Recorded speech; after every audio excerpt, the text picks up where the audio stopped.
This is Breakthrough Nights on Cross Rhythms. Now, a few weeks ago, I heard from a worship leader and songwriter called David Brackenbury. And he just put together, just released actually, his first full-length album, which is called Ebenezer. And I thought I'd like to invite him onto Breakthrough Nights to play some of the songs, but also to hear some of his story as well. And I'm really pleased, I hope he should be on the line. Good evening, David. Good evening, Jonathan. Thank you for the invite. My pleasure. And it's great to talk to you. Where are you based? Where are we calling you tonight? So I'm based in Hull, which is right on the east coast. We are pretty much as far as you can go. So people tend not to travel through Hull. People tend to travel to Hull or miss us completely. So yeah, that's where I am. And we're based in Stoke-on-Trent, and we're on the River Trent. And I think the Trent kind of empties out into where Hull is as well, doesn't it? Quite possibly. I'm not terribly skilled with the waterways, but yeah. Tell us a little bit about you then. And, obviously I mentioned you're a worship leader and a songwriter, but how did it all start from a spiritual point of view, kind of your journey of faith? Yeah, so the kind of church has always been a part of my life. I was born and brought up in a Christian home. My parents had been heavily involved in church when I was younger. Sundays would often be a day of church in the morning and then multiple Sunday schools in the afternoon that they looked after and oversaw, and then church on an evening.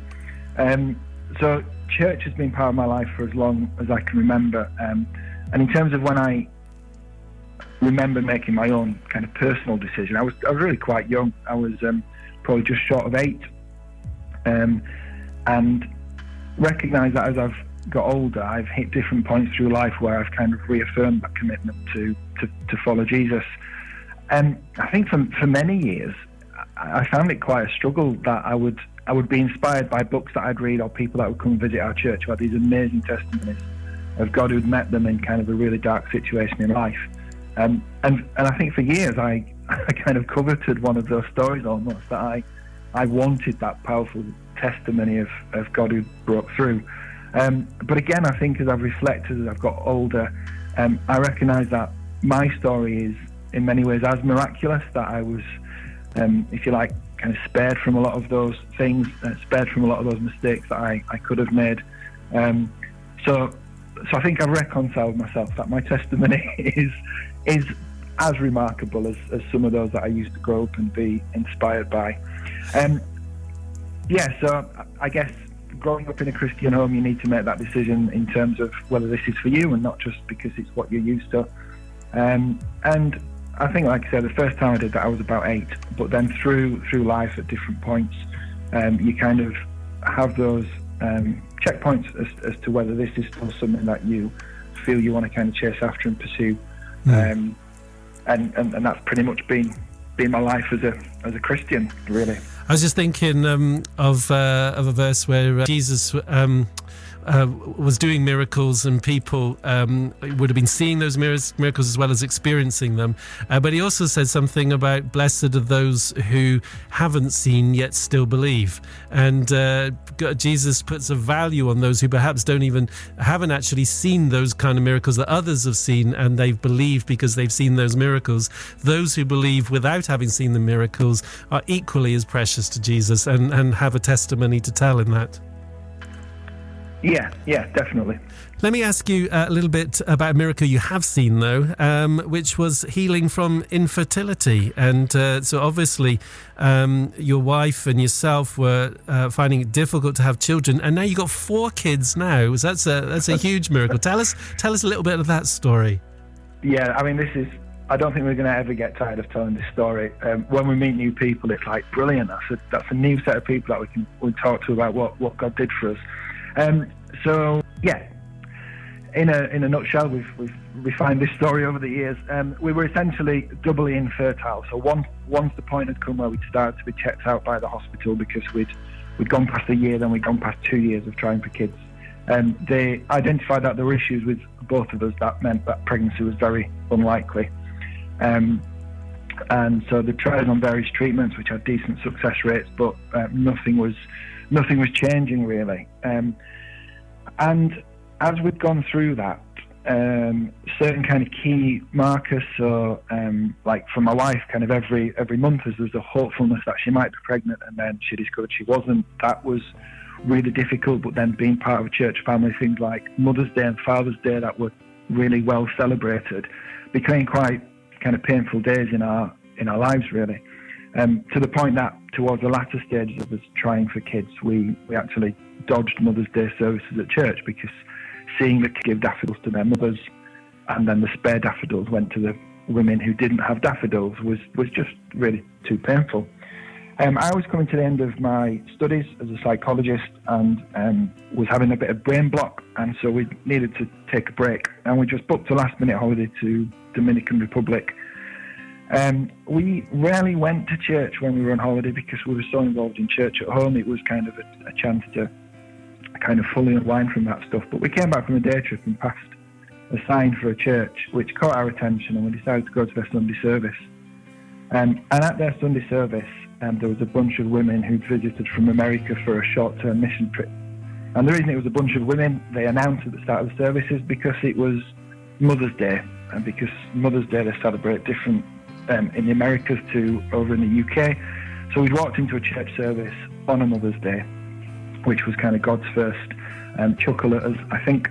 And then this woman who'd come as part of the trip talked about how she really hadn't been planning to come on the trip because she'd developed a fear of flying many years previous. But her friends had said to her, you need to be here. And she talked about some healing that God had been doing with her on that trip. And so she sang a song. She'd not sung publicly for many years. She sang a song. And then she finished and said, out of my heartache, I've developed a ministry, and that ministry is to pray for barren women. So if you happen to be here today and you can't have kids, I'd love to pray for you. And so me and my wife, 4 years of trying for kids, heartbreak after heartbreak, ended up in a church in Dominican Republic with a woman who shouldn't have been there on Mother's Day saying she prayed for barren women. So that was in May 2004.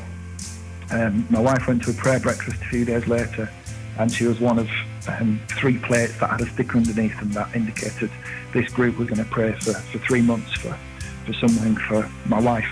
And so of course she kind of mentioned the infertility again. And so that was May 2004.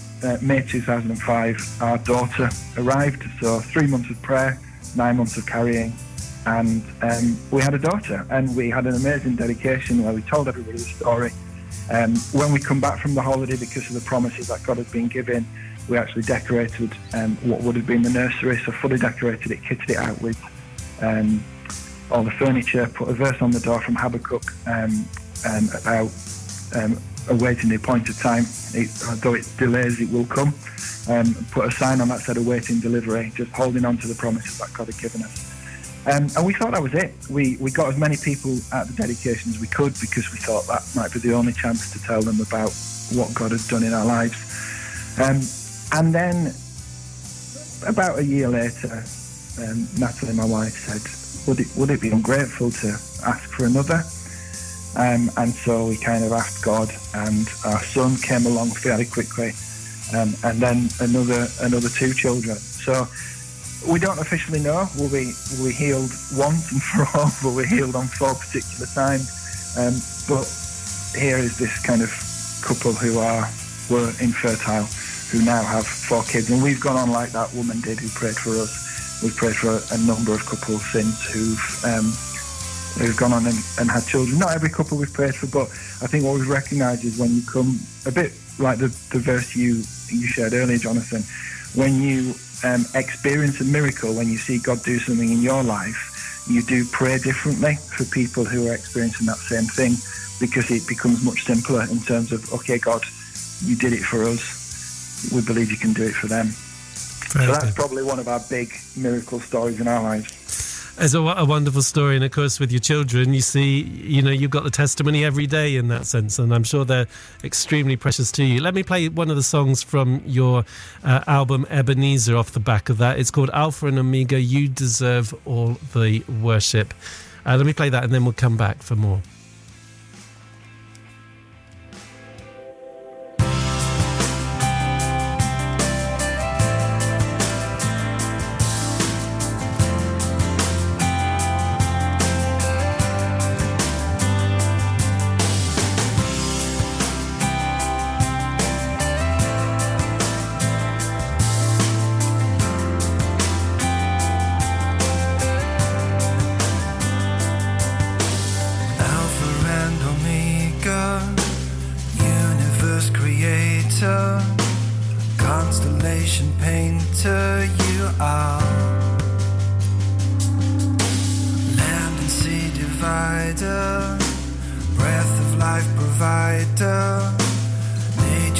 Messiah, Master, you are.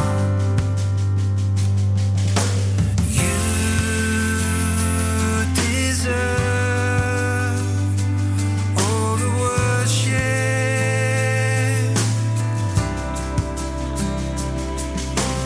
You deserve it all.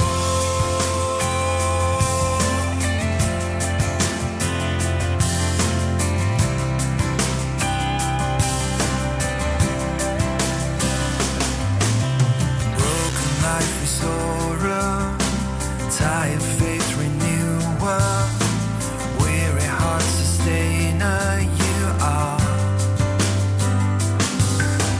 Prodigal pursuer, welcoming us nearer, every seeker's answer, you are. Oh, you deserve all the worship.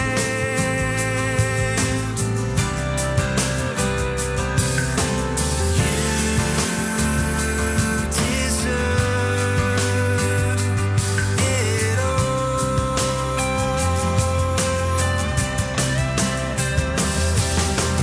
You deserve all the worship.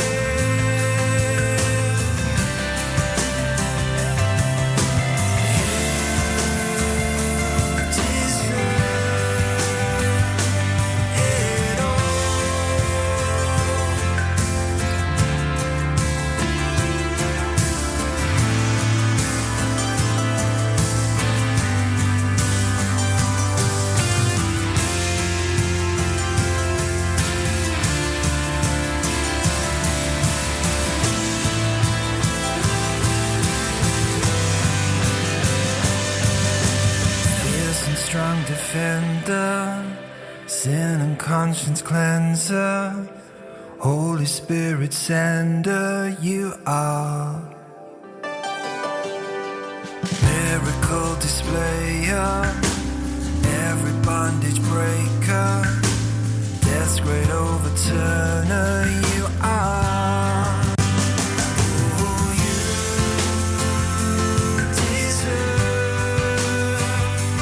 all the worship.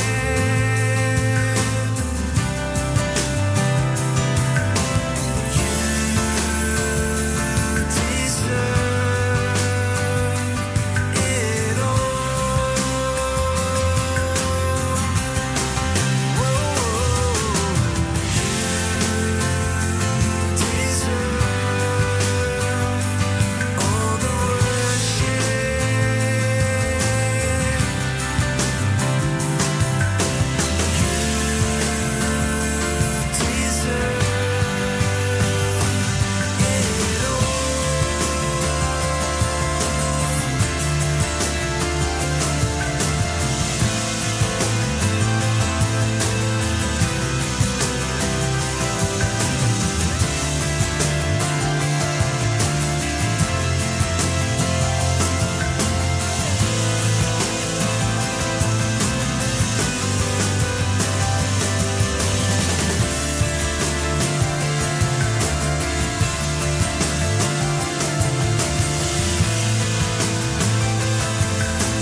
called Alpha and Omega, You Deserve All the Worship, from David Brackenbury, from his new album Ebenezer. And we're talking to David on Breakthrough Nights this evening. Now, David, before that song, we were talking about, your miracle from healing from infertility for you and your wife. But I know that also, and also listening to your album, there's a lot of songs about kind of the struggles in life and how to walk those. And sometimes miracles don't happen, and you don't see what you've believed for. And I know one of your songs called Pain Casts a Shadow has come out of that, hasn't it? About from story within your church. Tell us a little bit about that, the background to that song, and then I'd like to play that song.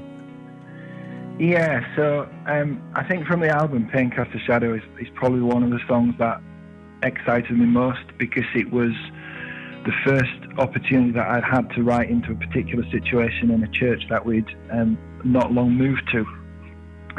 So my heart as a songwriter is, God doesn't need more songs, but actually the communities that we gather in on a Sunday and live our lives out with through the week do benefit from that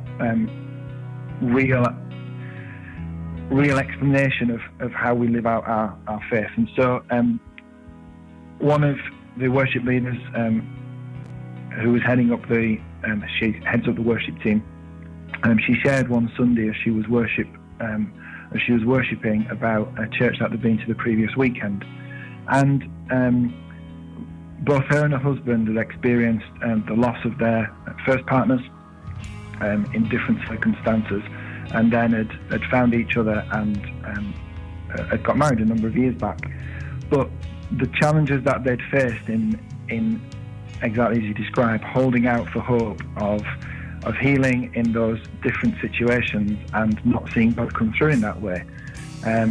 They'd kind of walked through and tried to resolve and done as much as could, but what this person spoke over them when they went to this different church was that he saw a shadow. He saw a shadow that was cast based on those past disappointments, on those past requests of God that he hasn't answered in the way that they'd expected.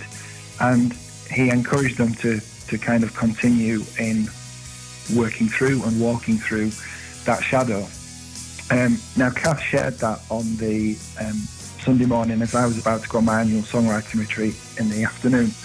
And I tend to not be too strict on myself when I go up there. I don't necessarily go up there to definitely write something new. It's just time to be with songwriting friends, to refine some of the stuff that's already there. But as I was driving up, this kind of phrase came to mind of kind of pain cast a shadow. And a couple of days into the retreat, I just found this melody starting to form and kind of wrote into what Kath had shared on that Sunday morning and sent them both through an initial draft, because it was very much their story, and I wanted to make sure that I'd articulated it correctly, that I'd not added to it or taken away from it. Because I think there's a real power when people are vulnerable, when people choose to be vulnerable, because it invites others in around them to recognise that it's okay to ask those questions. It's okay to have that uncertainty. It's okay to have that pain that's caused by experiences that you've had in the past that haven't been the answers that you've wanted. So yeah, I think on the album, this was the one that is different to the rest. The rest were written as part of a songwriting challenge that I'm part of, but this was very much written to express something that some friends had expressed in church, and I felt it wasn't just true for them, but it would be true for others as well in a way that they could relate to.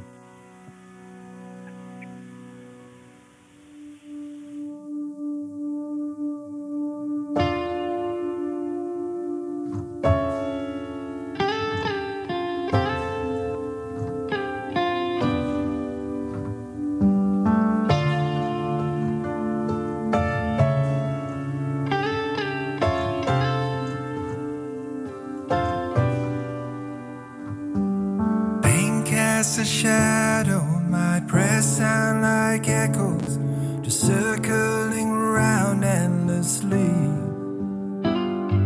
There's no sign of answer, my hope held to ransom. Is heaven ignoring my plea? Past disappointments lay siege to my faith and silence the cry of my heart. Abandoned, alone in my grief, as all that I know falls apart.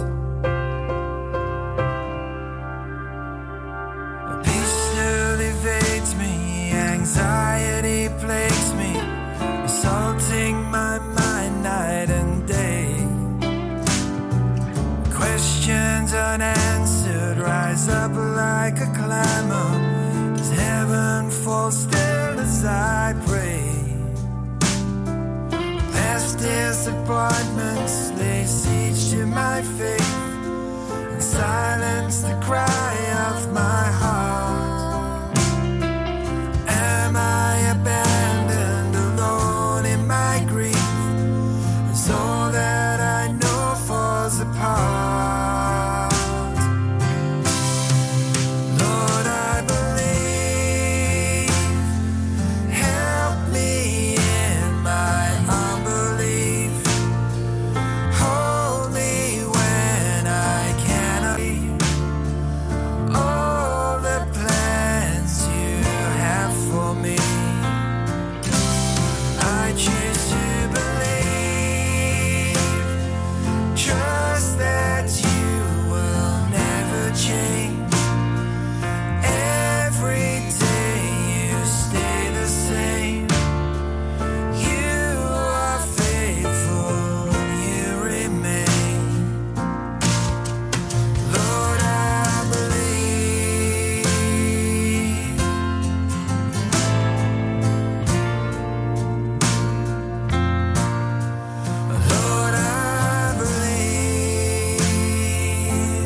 disappointments lay siege to my faith and silence the cry of my heart. Am I abandoned, alone in my grief, as all that I know falls apart? Lord, I believe, help me in my unbelief, hold me when I cannot see all the plans you have for me. I choose to believe, trust that you will never change. Every day you stay the same. You are faithful, you remain. Lord, I believe.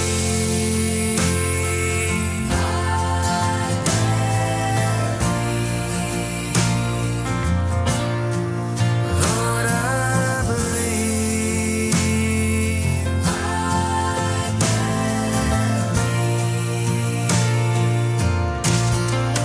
Lord, I believe.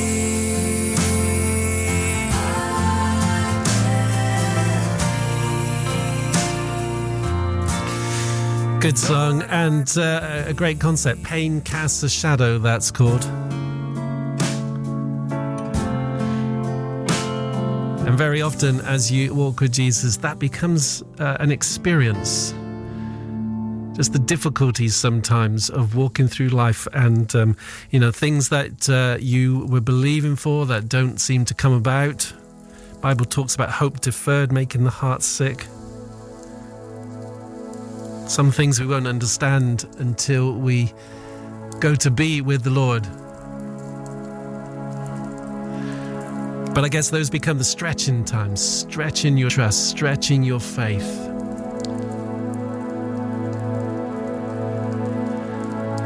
And often think of the Proverbs 3, Lord, with all your heart, lean not on your own understanding.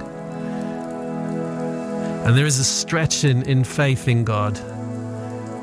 Well, I believe he says, you can trust me even when it goes beyond your understanding.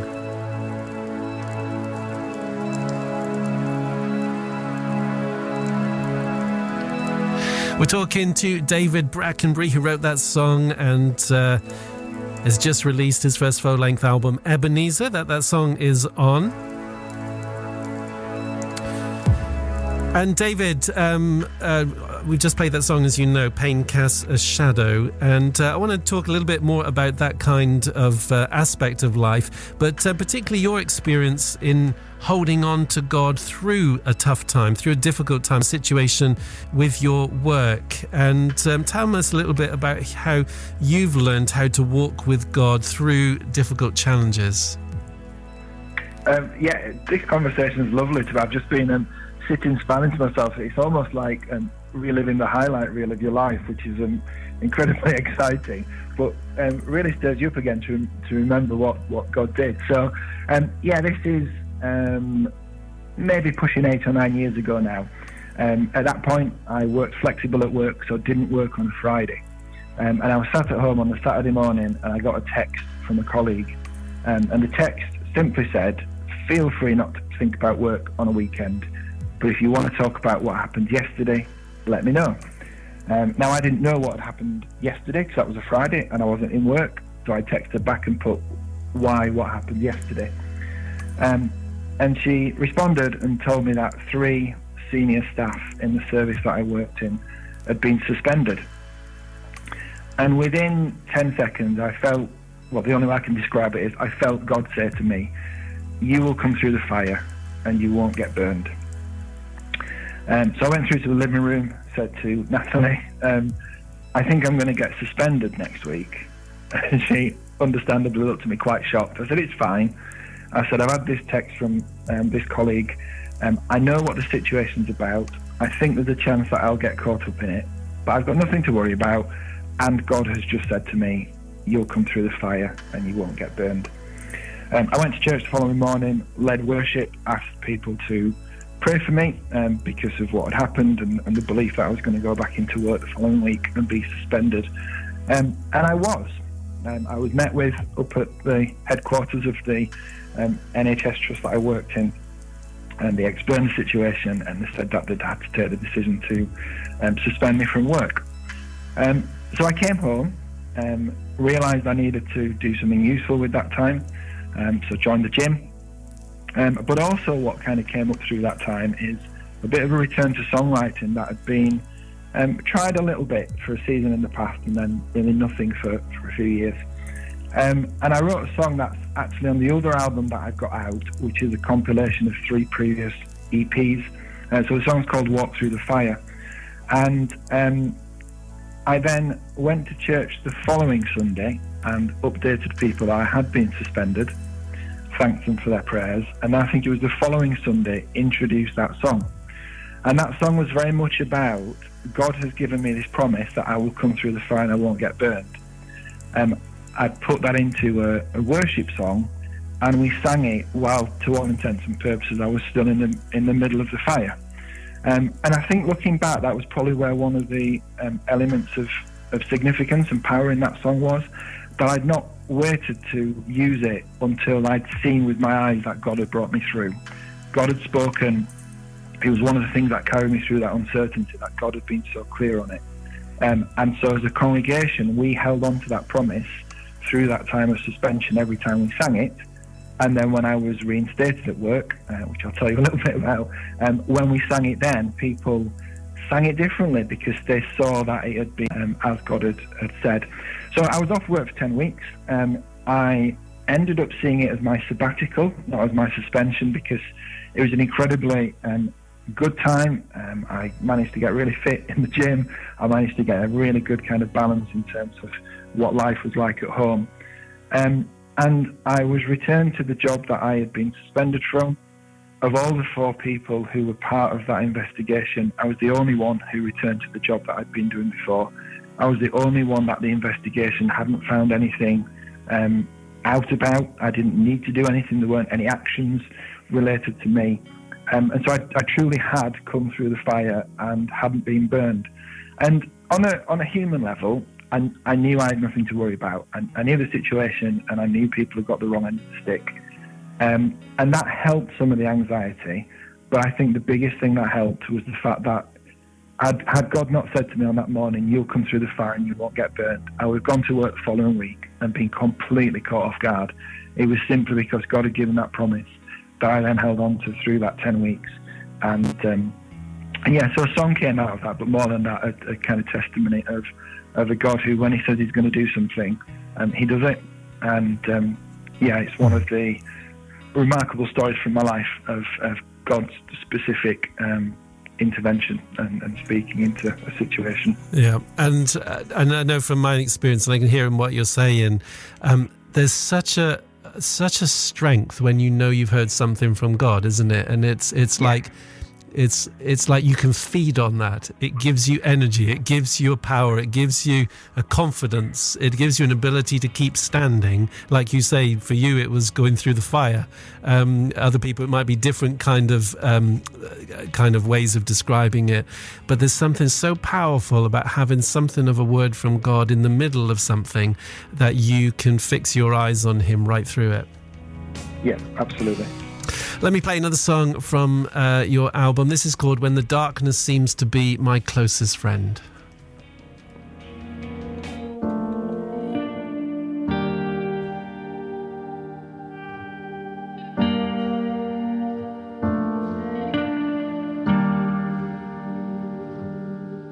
When the darkness seems to be my closest friend,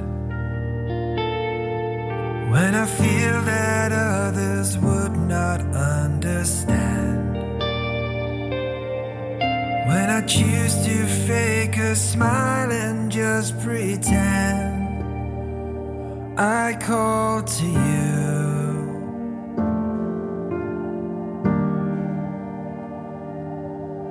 When I feel I'm suffocating in a fog, when tell myself that this is just my lot. As the God who watches over me forgot, I call to you.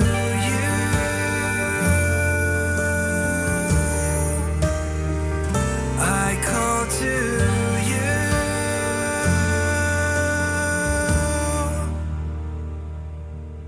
When my mind becomes a labyrinth of doubts, when the lights on all my hopes and dreams go out, when I start to wonder what it's all about, I call to you.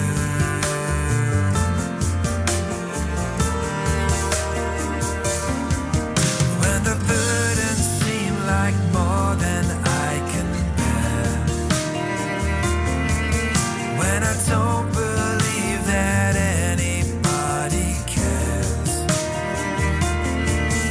and I start to question, are you even there? I call to you.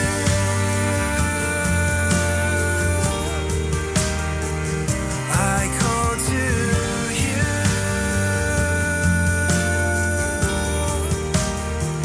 I call to you.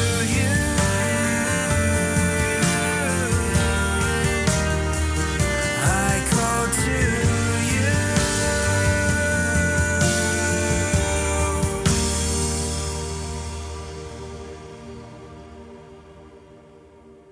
When the thoughts from deep inside fill me with fear,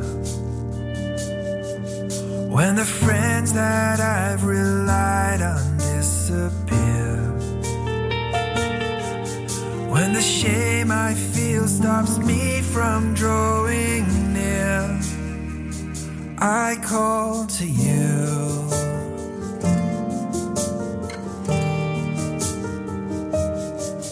When I find I have no strength to face today, when the voice within me judges all I say, if I hear nothing but silence as I pray, I call to you.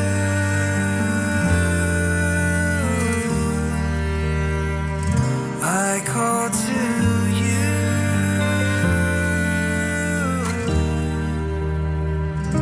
I call to you.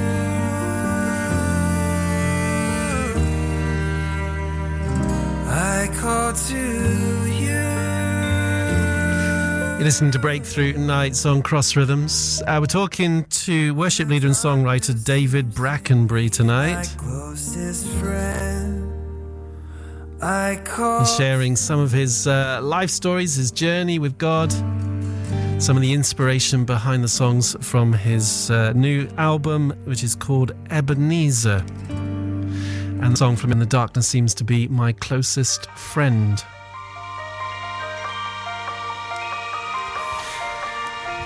So, David, I want to play one more song before the end of the show, and it's called We Call You Our Father, and in brackets, an interesting word, Ebenezer. And it's not a familiar word other than from a Charles Dickens book, and you don't come across too many people called Ebenezer. But tell us, but this is what you've called the album, Ebenezer. So I want you to just tell us, what does Ebenezer mean, but also what does it mean to you? Yeah, that's a really, really good question. So I'm part of a songwriting group that is called Resound Worship, and we run something called a 12-song challenge, where we've got songwriters from all across the world who we set a challenge each month, and we all write into that challenge and provide feedback and critique on each other's songs. And one of the challenges was simply called Ebenezer Songs. And I immediately kind of knew what this was, because the church I'd grown up in, there was a guy who would regularly pray a prayer that included him saying, here we raise our Ebenezer, hitherto as the Lord helps us.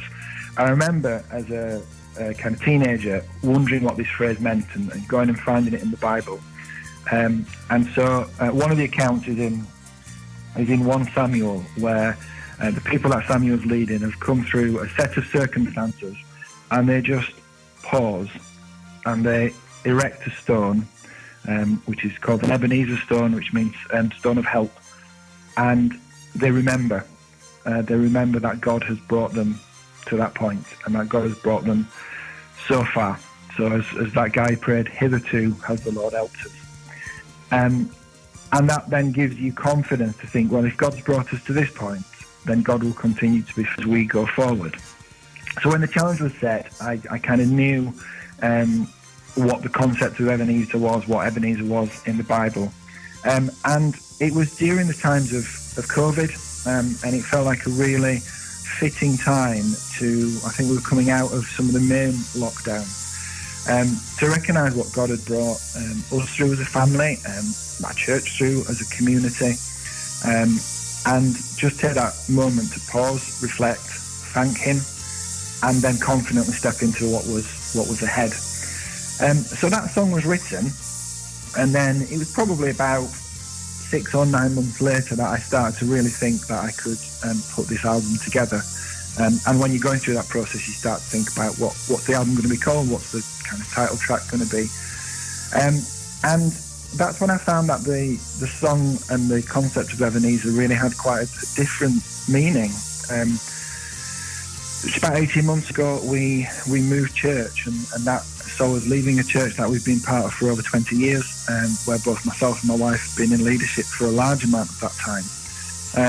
Looking back, a move that kind of God had prompted and put within us, but a real time of uncertainty, a real time of heartache. We left behind some really strong friendships, and moved to another church within the city and started to build up those relationships with people again.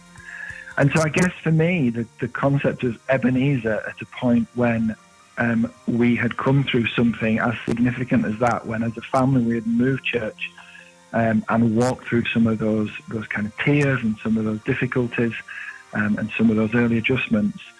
And it felt really fitting to call the album Ebenezer, because as a songwriter, as a worship leader, what I was able to see is actually we are now at a point that we can look back. We can look back on the journey we've travelled to this point and see that you've been faithful in those 20-odd years that we were at the other church, faithful in terms of how you led us out of there, and let's now step on forward into what we believe you will be faithful in the future. So it felt like probably the only track that could be the title. Unfortunately, I did release the album as digitally in the week before Christmas, so that connection with the Christmas Carol was strong in people's minds, but it isn't Ebenezer Scrooge, it is Ebenezer as a stone of help. Very good. I want to ask you if you wouldn't mind just praying to end, because I think what you said there in terms of that God being that help. Hitherto, God has helped us. So far, God has helped us and been with us and been assured of that. But there's so many people who have gone through change or are going through change, going through transition. And of course, God is the same yesterday, today, and tomorrow. But sometimes our ability to walk with Him like that through the change gets really tested. And I wonder whether you would like to just pray for anybody who can resonate with that, and then we can play your song. Yeah, that's absolutely fine. Thanks, Jonathan. Father, I thank you that you are the God who was, who is to come, that you are the same yesterday, today, and forever. And that means that covers every stage, every season, every phase of our life. We recognise that sometimes life has those valleys where it feels dark, where it feels uncertain, where it feels tough. And often in those times we don't feel you close, but sometimes when we look back, we recognise the ways in which you've walked with us. So I want to thank you that in my life, in those tough times, you have not run away, but you've drawn close. In those times when I've needed you most, you haven't been absent and silent, but you've been present and with me. And so I just want to pray for anybody else who's listening tonight, who's finding that life is tough, that those prayers feel like they're bouncing back from the ceiling, that you just break through into those situations, that you would just draw close to them, that you would bring them comfort and peace. and that as they move through those times, they would look back and be able to recognise your provision and your hand. Amen. Amen. It's been great to talk with you tonight, David. I wonder if people want to get a hold of the album, how do they do so? Yeah, so all of the stories behind all of the songs, as well as all of the lyric videos, are on my YouTube channel. So you just need to search David Brackenbury. And I also have a website that covers all of my music, both the published stuff and the unpublished stuff. And that's songsbydavidbrackenbury.com. And there is an email contact address on there, and there's also a shop in which you can order those CDs from. Lovely. Great to talk to you. God bless. Bye-bye. Thank you so much. God bless. We call you our Father, declare you are good. You guide us in these uncertain times.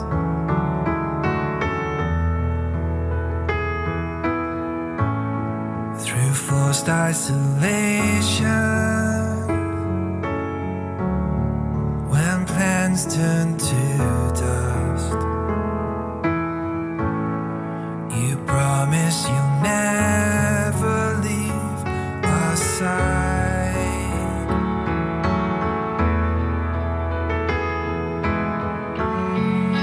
Here in this place, we will raise our Ebenezer.